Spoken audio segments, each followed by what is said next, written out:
Et c'est l'édito éco. Bonjour Eric.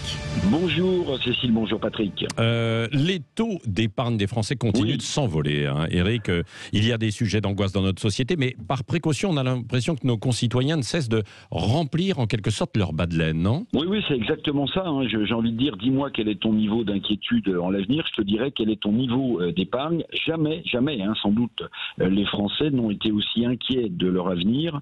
Nouveau couvre-feu dans les jours qui viennent, actes terroristes, on en a beaucoup parlé avec l'hommage bien sûr à Samuel Paty, crise économique et sociale, les éléments évidemment sont multiples et l'horizon dans un pays déjà champion de la consommation d'anxiolytiques, l'horizon ne cesse de s'assombrir. Du coup, vous l'avez dit Patrick, le niveau d'épargne de précaution, c'est bien de ça dont il s'agit, sur le livret A mais aussi un autre livret pratiquement le même, le livret de développement durable et solidaire, continue d'atteindre des sommets. Les Français stockent leur épargne car ils craignent de plus en plus pour leur avenir. Alors le gouvernement a beau dire de consommer pour relancer la machine économique. D'ailleurs UFC Que Choisir, je ne sais pas si vous l'avez vu, a fait un petit calcul, on dépense 150 € tout de même par mois pour nos consommations Internet. Les Français non, ils ne veulent pas consommer. Les Français veulent avoir les moyens financiers face au chômage qui risque de frapper dans les mois qui viennent nombre de familles. Alors ces deux livrets ont collecté 1,2 milliard d'euros à la fin septembre et 33 milliards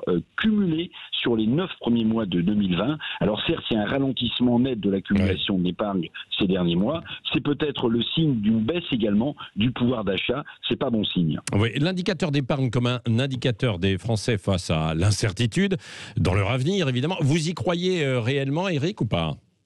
Oui, pour moi, la corrélation est évidente et nette. Je vais vous donner juste un chiffre, parce que les angoisses montent depuis plusieurs années. Regardez, sur les 10 dernières années, la situation sociale, environnementale, communautaire se dégrade dans notre pays, par exemple. Eh bien, en 10 ans, le cumul sur le livret A et son petit frère, le livret solidaire, est passé de 264 milliards à 444 milliards d'euros.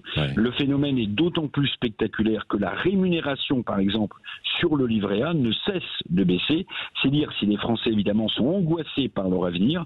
Avec la Covid-19, la situation, c'est vrai, est exceptionnelle, mais l'accumulation de tous ces soucis majeurs pour les Français rend leur avenir, je suis désolé d'être un peu sombre ce matin, très périlleux. Oui, merci Eric Revel. Donc l'édito éco, c'est chaque matin à 8h25.